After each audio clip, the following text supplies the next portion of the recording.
So about a month ago, I asked my community to share what questions they have about spinal health, posture, movement of the spine, lifestyle, and ergonomic tips. One of the most common had to do with scoliosis. So I'm going to share an interview I did with Dr. Foster Bryant for my Spine and Posture Health Connection Summit. Now, he has 25 years of clinical experience as a doctor of chiropractic, and he focuses on structural rehab of the spine, specifically focusing on scoliosis.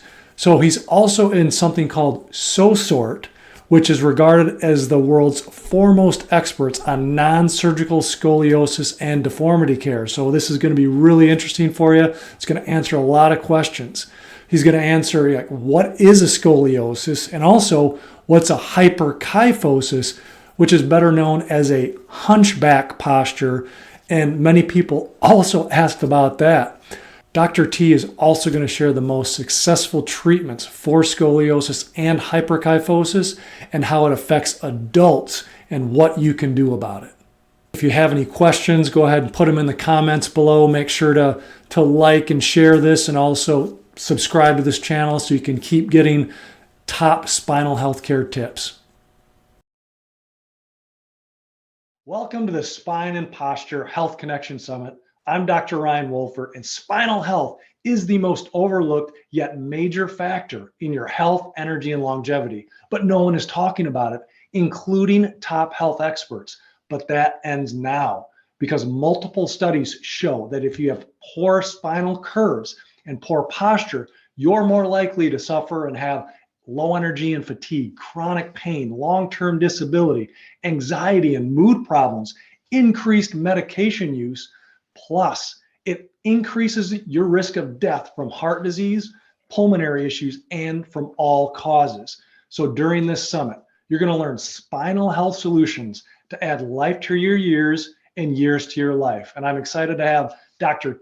Foster Bryant with me today, because he's such one of the foremost experts in the topic that we're going to be talking about. And he's going to be explaining the best practices in scoliosis, hyperkyphosis, and spinal failures. I know a lot of big words there, but we'll explain what those are. Dr. T, thanks for joining me, man. Great to be here. Thanks for having me. And, normally I don't just read off the bio, but yours, I feel, needs a little bit of context for what you're going to be explaining to all of our attendees, because this is important stuff that, again, nobody's talking about. So let me tell everybody about Dr. T. So he brings 25 years of clinical experience as a doctor of chiropractic, and he focuses on structural rehab of the spine using a special technique, a very unique technique that I use myself, called chiropractic biophysics, so CBP for short. So specifically, his focus is in spinal deformities like scoliosis, hyperkyphosis, spondylolisthesis, adult spinal deformity disorder, and failed back surgery. Again, I know big names, big words, but he's going to explain what that means and how you can identify and if you suffer from that. And what's really cool is he's recently been accepted into SOSORT, which is regarded as the world's foremost experts on non-surgical scoliosis and deformity care. So with that intro, Doc, we're going to get right into it, because I want you to first explain some of what I just said there. Like, for example, what is a scoliosis? What's a hyperkyphosis? And how do you properly diagnose these? Okay, great. Yeah, so scoliosis is very prevalent. We don't think about it being as prevalent as it is, but the way to diagnose scoliosis first is we're observing and we're having patients take their shirt off and look at them, but ultimately it's going to come down to an X-ray. When we look at a scoliosis from front to back, our spine should be straight and sit 90 degrees parallel to a level foundation called our sacrum. And when that deviates and starts to get curvatures, that in itself doesn't make it a scoliosis. What you actually have to do is you have to take an X-ray, and there's something that is the gold standard called the Cobb angle. The Cobb angle is where we take the topmost curved portion of the scoliosis, and we take a parallel line across the X-ray, and we take the bottommost curved portion, take a parallel line across that, and then we take perpendicular lines and measure that angle, and that is the Cobb angle. So to have scoliosis, you have to have a 10-degree or greater Cobb angle, and you have to have rotation. So rotation is an element of scoliosis. So if we saw a curve that was 11 degrees and it wasn't rotated, we wouldn't be thinking scoliosis. In respect to a hyperkyphosis is measurement more from the side. It's a measurement with the side, or the sagittal view, we call it. And that's the same thing. It's a Cobb angle across the topmost bent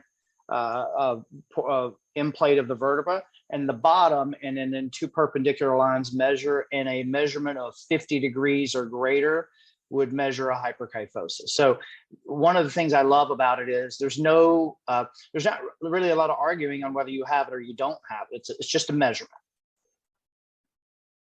Got it. Okay. Because yeah, so many people I know, they might come into my office, your office, and say, I got a scoliosis. My doctor, my whoever, they did that old school test where you bend down and they look to see if there's any curve of it. But the only definitive way is through the x-ray, and it might be less than 10 degrees with no rotation. It doesn't mean if you have like it still has health effects if it's less than 10 degrees, or it can, but that doesn't qualify it and quantify that as a scoliosis, correct? Correct. Yeah. And once you get the measurement, the magnitude of the curve means a lot. So let's say if we found someone that has a 10 degree, that diagnosis is the scoliosis with rotation. Once it gets over 20 degrees and that curve doubles, now it becomes more of an unstable curve. Once it gets over 20 degrees, medical recommendations, and we do follow those, would be we would look at a bracing situation, because it means that the curve has actually it's pushed past the biomechanical confines of being able to hold itself up. So the typical process is it progressively worsens. And also on a hyperkyphosis, once that curvature gets over a 60, so again, we measure it at 50 degrees. Once it gets over a 60-degree hyperkyphosis, that becomes unstable against the forces of gravity, and we recommend bracing from there. The next measurement above that is once it gets to a 40-degree curvature, that's where we look at as being in the surgical level. So once it doubles up from a 20, it is, from all intents and purposes, it is always going to progressively worsen, just because you can't hold that up and gravity is a constant. And then from the side in a hyperkyphosis is once it goes from a 50 to a 70-degree curve, then it's surgical for hyperkyphosis. So obviously our goal is to stop it from getting into the surgical levels. Now, is this, because I know obviously we hear a lot with scoliosis in kids, children, teenagers, especially as they're growing. Is the recommendations the same? Like once, or is this more for an adult population? That's really a great question, because when I initially got into this, my background, I do have a fellowship in pediatrics. So when I first learned about this, I thought I was going to be primarily dealing with children in this, and I follow those recommendations to a T for children. Unfortunately, the vast majority of people that are suffering with scoliosis were kids that were never caught by their doctor, and now they've grown and they've progressively worsened, and those patients we're showing are having unprecedented change in their spine by following the same recommendations children would have. So we brace children and we do rehab. We brace adults and do rehab. So and interestingly enough, the adults are the ones that are the most needing of it, because they're so progressed by the time we see them. They've got a lot of other things on top of it as well. So yeah, it's kind of almost like a whole new world now with getting into the adult population, and they are my top patients right now. They're coming in droves. Yeah, and I think a lot of times when adults get to 50, 60, 70 years old, they think, well, I have arthritis, degeneration, right. My discs are gone. I can't do anything about it, about my posture, about my spine, because it is what it is. But like you said, there are some things that you can do, a lot of things that you can do, and maybe, correct me if I'm wrong, but again, I know in our office, maybe you might not be able to get them back to that ideal of what those curves, the healthy position, ideal position, but you can get it as as much as possible the stress off of their spine and their nervous system, because gravity is unrelenting. It's going to keep going. And like you said, when they progress up to certain levels, again, it's not even strong enough because, as you know, I mean, the spine is the strength of our body. That's right. Yeah, I always tell people, think of it like when you were a kid and you put a tent up. If you don't have a tent pole, it doesn't matter if you stake it down, it can't hold up. So the minute when we lose our structural support system, just like any house or a building, and unfortunately the work, it's a good analogy, but I hate to use it, but the 9/11 towers, we never will ever forget that. But when that structural support, those beams got burned up and they weakened and weakened, that and watching those collapse is really what's happening to humans. That's what's happening to us. Yeah. And I mean, I think this, looking at adults and understanding what can happen, like you said, a lot of the adults that you see are kids, or when they were kids, it was never diagnosed or never caught, right? So Correct. When should children, so parents watching this, grandparents watching this, when's a good time to make sure that their kids, that their grandkids get checked, and what does that entail? Yeah, we recommend no later than 10 years old, unless you see something before. I mean, look, I deal with congenital scoliosis. We deal with babies that are literally born with it, which is it's a worst case scenario, right? Or a neurofibromatosis, if we were to see that associated. Those are the people more on outliers. But you want to catch something, because the two fastest growth phases we have in our life are from 0 to 1 and puberty. And so if there is a deformity, or there's a leg length discrepancy or an anatomical short leg, ideally you want to catch that before puberty, because what happens is, in our vertebra, in our hips, in different areas of our body, we have growth plates. And so these plates are actively growing. So if we can catch a kid that's already starting to bend like this and before puberty and get that leveled out and open, then when they grow, we won't talk about Hooter-Voltman principles, but that would be actually what we're talking about. When they grow, the elongation and opening up the compression allows their vertebra to grow symmetrically. It allows their legs to grow and begin to catch up. So, I always tell our patients is, if we catch, we get a 10-year-old, which we just had come in, and she has double 20-degree curves. We're most likely going to be able to correct that completely. We will get that out of a scoliosis. But the greater thing about it too is she's not coming in at 15, 16 with 30-degree curves and already asymmetrical implates that we can't catch up to. So that's how we're going to catch it. We want to do it at 10 years old. You're going to have an x-ray. You're going to have to take your shirt off and look at it. And we'll have cases come in now that they say, well, we think we have scoliosis. I just had this last week, a 15-year-old football player, and he took his shirt off, and Stevie Wonder would have been able to tell he had a scoliosis. I mean, it was just so in your face. And unfortunately, that's one of the problems is there's a lot of mismanagement in these cases. In fact, I would say the vast majority of my scoliosis cases have been incredibly mismanaged by, and I got to just be honest, because this is why we're going to be honest today, but pediatricians are missing it. And I think pediatricians are, they're in they don't have an x-ray. Most of them don't have x-ray. And so when they see something, their tendency is, for whatever reason, we could get into a whole other discussion of that, but they're referring to an orthopedic surgeon. And a lot of these orthopedic surgeons are not spine surgeons. That's not typically what they do. And some of them lay them down on the table. You need to be standing up when we take this x-ray and look at it. And they'll see it, or they'll say, hey, you have a little bit of scoliosis, we'll watch and wait. Well, think about that. That would be like taking your car to the mechanic and say, well, you got a transmission problem, but it hasn't failed yet, so let's just watch and wait. That is the absolute worst case scenario to take.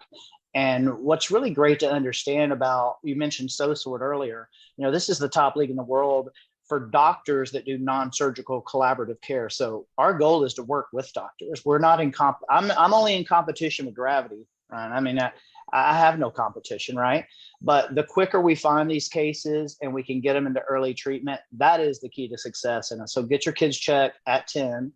And if you see something at 7, 8, where you see them running and you see them dipping when they're running, or they're putting on their bathing suit, you see, well, one hip is, they look different. I see a shoulder blade sticking up. Get an x-ray. It's so minimally invasive, the x-rays. You don't have to worry about the radiation. There's even studies now showing that x-rays are beneficial in the type of x-rays that we take. So get it checked.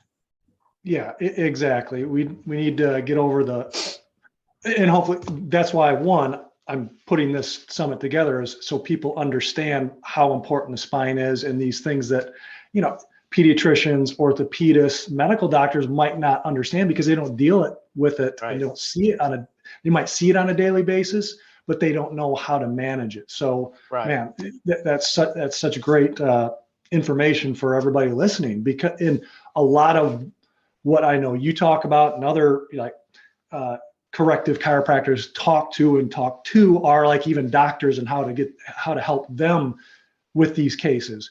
Whereas that's, again, another reason I creating the summit for the general public, for patients, because they don't understand it fully. Again, they hear these big words and think, what the heck? Scoliosis, I think, is one of those more common words that they're familiar with. But right. I venture to say that, I don't think they understood that at, 10 years old is the time to get it checked. And by the time they're 15, if they're growing and something there, it's harder to correct. But again, we want to make sure it's just like prevention before there's a problem. Let's make sure that it doesn't turn into that. Well, and I want to add to that, because I think we've really done a huge disservice to children, because if you think about it, we get their eyes checked, we get their ears checked, we get their teeth checked, and their teeth are going to fall out and they're going to grow new teeth. But we're not checking their spine. I mean, the spine houses the central nervous system, the most important system in the entire body. So the problem has been over the last, 100 plus years, we've been sort of set up to how we're supposed to do things by an organization that more deals with the problem after it happens.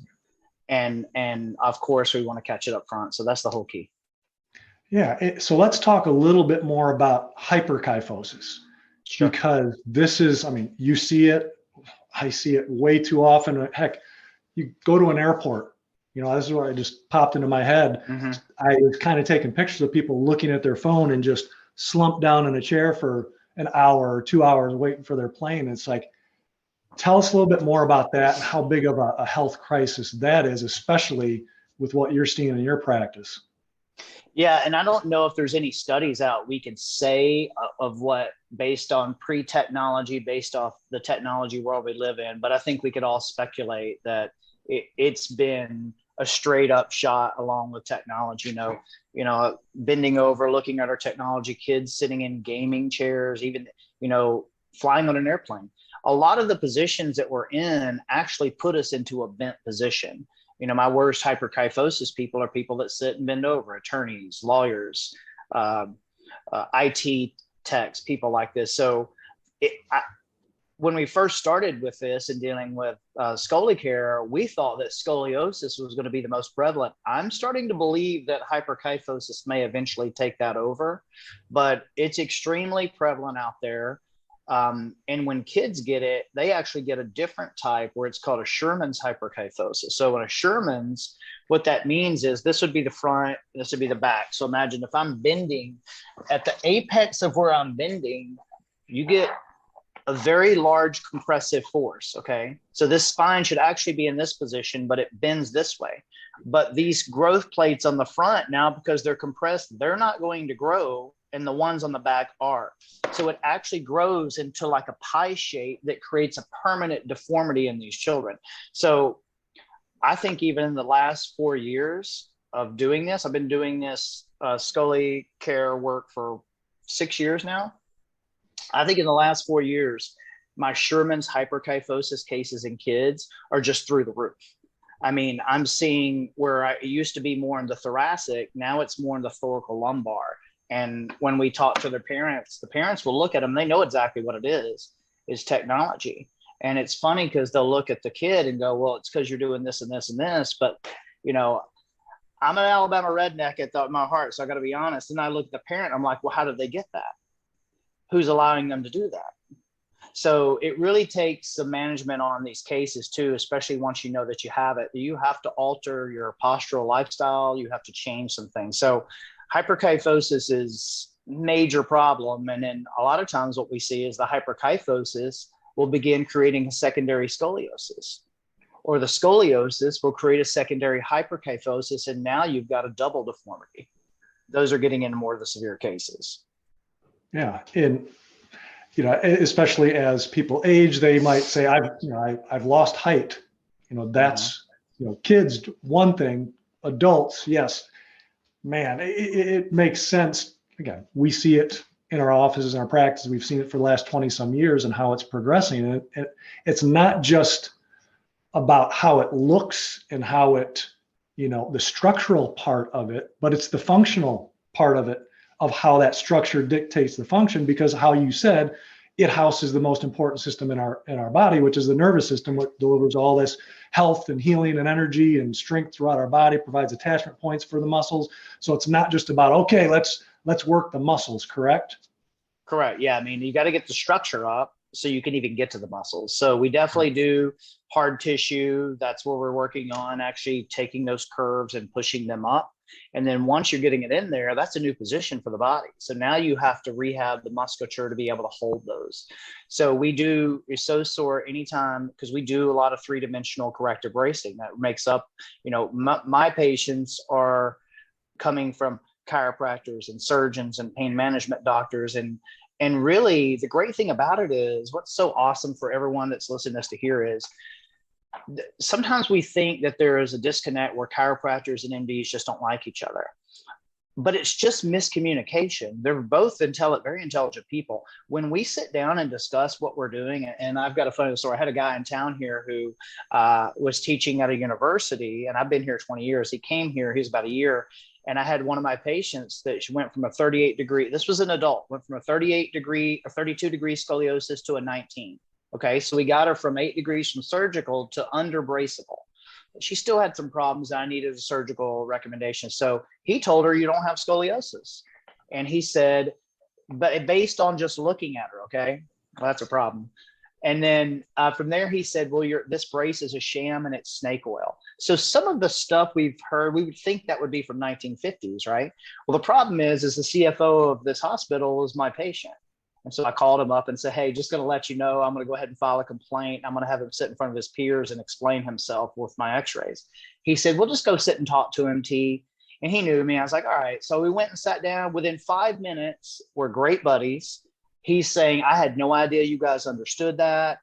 To which I said, well, don't run your mouth. Call me and ask next time. But listen, he sent me his wife. He sent me his mother. He sent me patients now. So the reality is the more doctors sit down and discuss things and collaborate together, I need him, he needs me. We really work together. So sometimes patients have to manage that, where they say, well, they say one thing and they say another.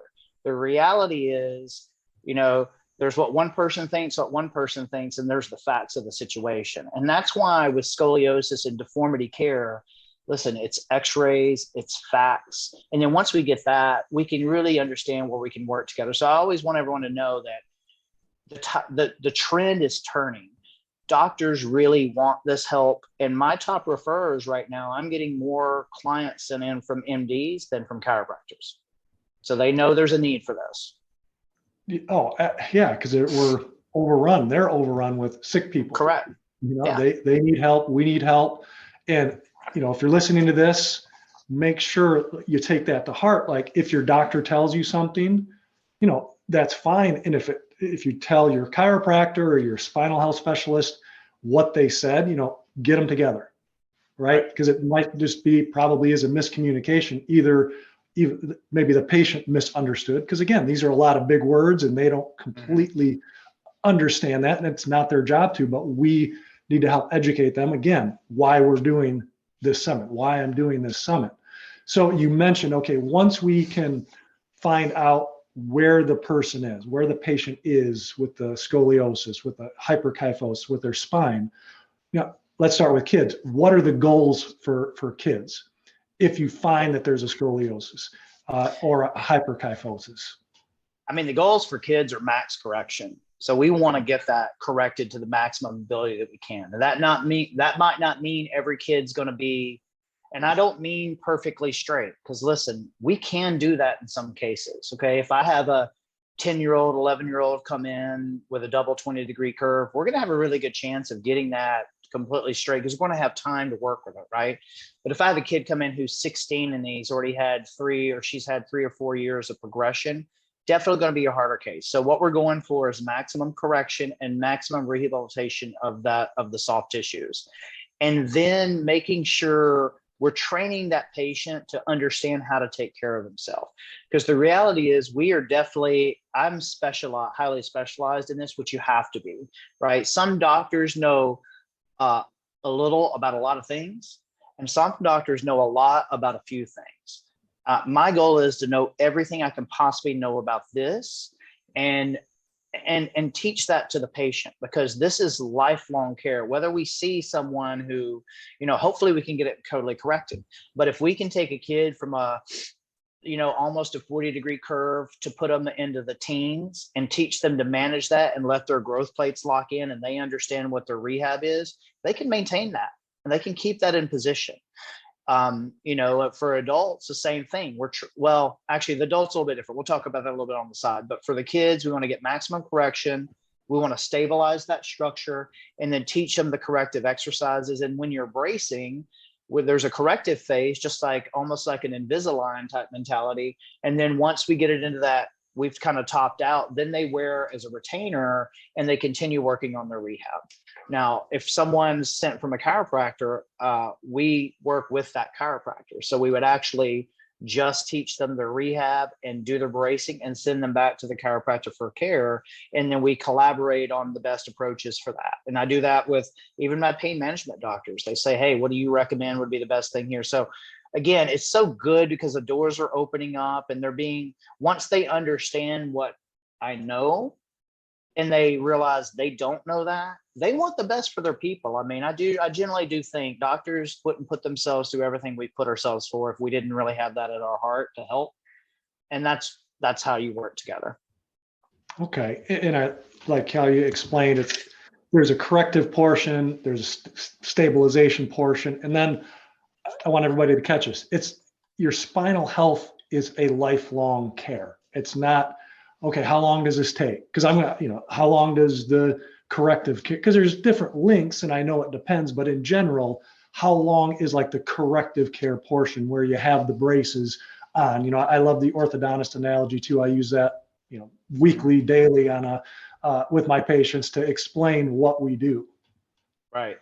So are you asking how long that would be for the kids? Yeah. So typically when we put someone into a brace, it takes about 6 to 12 months to get maximum correction out of that brace. Now, also, since our brace there's no brace on the market I have one right here. So this is actually a Scoli brace and we have a Kypho brace. Now, what's so fantastic about this is all built based off of peer-reviewed published literature. So this is not something, the braces of the past have been very generic 3-point pinch braces. Well, CBP, Chiropractic Biophysics, published something called the Harrison Normal Spinal Model. And that is accepted as what is the normal spine? What is the best engineering of your spine? I always tell patients, just like we have our own fingerprint, you have your own fingerprint on your spinal engineering, and it's all unique. So what's fantastic about it is technology now has caught up and surpassed the human hand, because we can 3-dimensionally, each patient can get mirror imaged in exactly the way that they need. And once we get correction and they start standing up and this brace starts overcorrecting, I take this brace back, I x-ray them in the brace to see exactly what it's doing. And I might want to add some new engineering to it. I will cut this brace, move these pieces, make it even tighter. So even when we do our bracing, we're going to make this brace more aggressive as they go based on how well they're working. Did I answer that question? I got off on a tangent there. 6 to 12 months. Yes. How long are they in the brace? So They're in the brace. My kids, it depends on the type of case. I've got a kid right now who started off at 125 degrees on the bottom, 110 on the top, and 38 in his neck. It's the worst case I'll probably ever see in my career, and totally mismanaged. 125-degree curve? Yes. Yeah. So he had to sign a sheet. There's no way we're not going to correct this kid's scoliosis. Okay. He's going to have surgery. But the problem is he was born with scoliosis. He had a congenital scoliosis, and the bracing that he was put in 3 braces, and they're just poor braces. Quite honestly, they weren't corrective, and they were trying to slow it down. But once he got to 40 degrees, which is the surgical range, they went to a orthopedic surgeon, and they told the parent that the brace isn't really going to do much anymore. It's surgery time. Well, that was not the right way to say that, because in their opinion, or they were told is the brace can't help anymore. So he quit wearing his brace, and so his whole torso has been compressed down, right? Well, the great thing is this, and you'll be blown away by this. So we just did re-x-rays on him out of his brace, and his top curve is 82 degrees. His lower curve is 107, and his neck went to 17. So I think that's an unprecedented x-ray of a case that bad. That might be one we'll look to publish, and I might present at SOSORT next year. But the bottom line is I'm still collaborating with surgeons. All I'm trying to do to this kid is to get his rib cages up as straight as we can and elongate it as much as possible before they fuse him down. Okay. So it's still a collaborative case. He needs to wear his brace 23 hours a day. Okay. Now, what's also fun about this is we have a little spot here in our brace, because you want to make sure they're wearing it. So we implant microchips into this brace. And when we implant that, we can read his body temperature, and we can get a graph when we scan that, and we could see exactly every day how he's wearing his brace. Right. Now, if it's a case, let's say a double 20-degree curve and a 10-year-old, they may only wear their brace for 10 to 12 hours a day. Right. I would like for them to wear it to school. Sometimes that's a hard thing to get done. I do tell the patients to kind of tie their things they love to do with the time in their brace. Right. It's just a negotiation. I tell my kids, the day you turn 18, you can make your own decisions, but in my house, you're going to do things right. Right.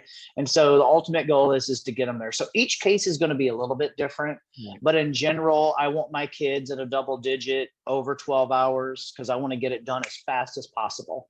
The quicker we get that done, and remember too, because if they have a leg length discrepancy, if they've had wedged vertebra, we only have a short time to get this uncompressed for it to grow again. So we're not thinking just about improving that Cobb angle, which is a big part of it, but we're also thinking about when their secondary ossification center is fused at about 18 to 22 years old and they're done growing, that position is locked into their spine. So if they have a short leg, they'll have a permanent short leg. If they have deformity in the vertebra, we still have to deal with that.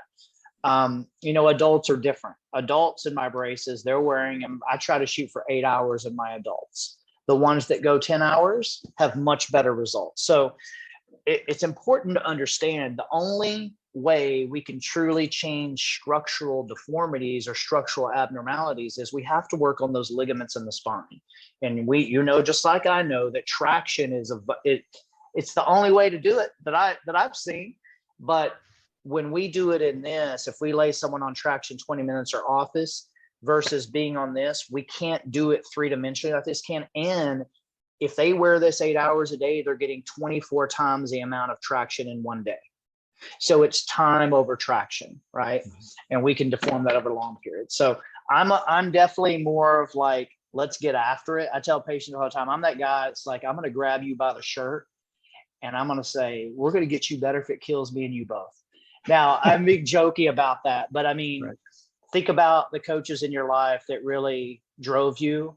They're the ones that were typically the hardest on you. And I have a great relationship, but I don't go easy on my kids. We got a short amount of time to do some big stuff, and we're going to get after it. I love that. Because, I know the coaches I've had that were the, let's go tough, not the toughest, but, at the time, maybe you're like, geez, calm down. But after a while, you're like, yes, this is where it's going to get, get us where we want to go. And I love that. And I think everybody can feel that from you. You're like, all right, I'm serious about this. Again, that's why I wanted you on here, because it's like, okay, I got to stand up straight. I got to, make sure I do my exercises, or not even that. Like, okay, hold my phone up, which those are all lifestyle things that we all need to do.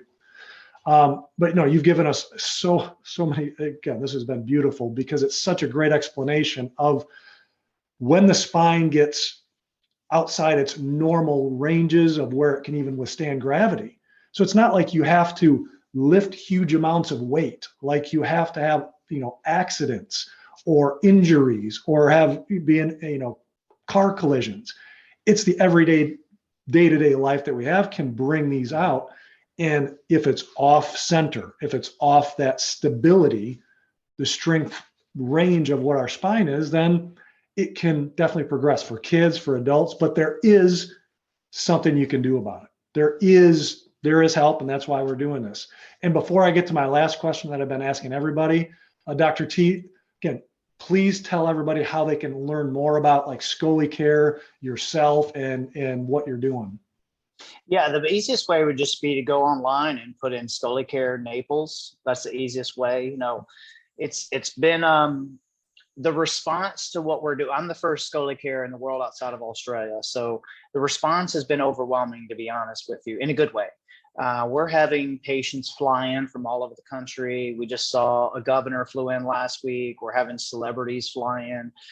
I got a member of the CIA, high-ranking former member of the CIA wearing it. Like, the word is getting out to a lot of really informed, high-level people. And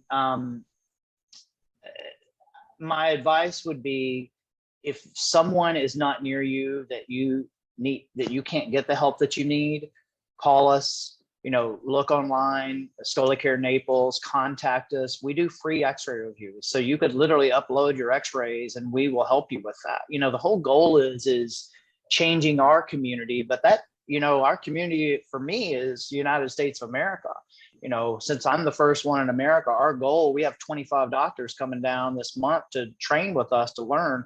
And our goal is to get this out because the country needs it. New York, Manhattan doesn't have anyone there. So we've got so many places that it's like BJ said, the fields are right? Like people, and an interesting old thing is about 4 years ago, ScoliCare, the business model of it wasn't out yet, but I was doing it anyway. I said, I'm not going to wait around because I saw the need.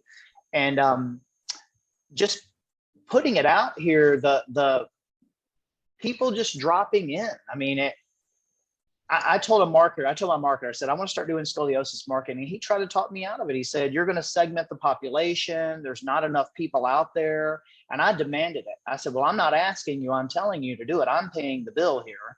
And so we did it. And within 2 months, scoliosis people are flocking, saying, I've been just looking for anyone. So for the doctors out there and practitioners that are, wow, I didn't really know about this world, I'm going to tell you that a lot of our cases we've been taking care of are these cases. And a lot of these cases, as they progress, they're becoming scoliosis and hyperkyphosis. So I do feel that this is sort of the technology wave of the future for spine. We're going to wear a lot of our correction versus having to go places to get it this much. Yeah. I mean, people need it. From what you talked about, what we're talking about on this summit, people need this type of care. Mm-hmm. For their health, for their energy, for how long that they live, and how well that they live during those years. So sorry, I got to add one more thing, because I'm in a seasonal place down here in Naples, right? So we have people that'll fly in for 6 months and 1 day out of the year because you don't have state income tax here. So they'll become residents here, right? But one of my toughest problems was I would have older patients come in. We would do phenomenal work, traction, rehab. Then they would go back up north and they didn't have someone to support that. And they would get off track and start going down. So basically care was doing like this. It was like Groundhog Day. I had to start over every year. And what's been so phenomenal with bracing the adults, because I'm going to tell you, bracing adults, like we're working on right now, doing we're going to try to get in with Michael J. Fox Foundation and do a Parkinson's study here, because Parkinson's patients pop up immediately, like an immediate change of life for them. So we're just beginning, even though we're talking about scoliosis and hyperkyphosis, there's so many other conditions that they put. I'll have people come in on walkers and stand up on day one and walk unassisted, right? But where we're going with this is, it's almost like we're in space now, where it's uncharted territory, but people are begging for scoliosis. People are willing to get on a plane and fly down here and stay in Naples for a week to get measured, learn the rehab, get braced, and go back. But now when my seasonal people go back, they're not unsupported, and they're coming back the next season because they're in maintenance on their brace. They might not be wearing it for 2 or 3 hours a day and doing the rehab, and they come right back in, and it's like they just left my office. So it's great because those people are taken care of, and we can move on to the next. Yeah, so good. Man, that is inspiring as all heck. Holy cow. And that's what we're talking. It's not just, okay, the spine, it's the far-reaching effect that your spine has on your whole life and on your health. Oh man, that's so cool. Yep.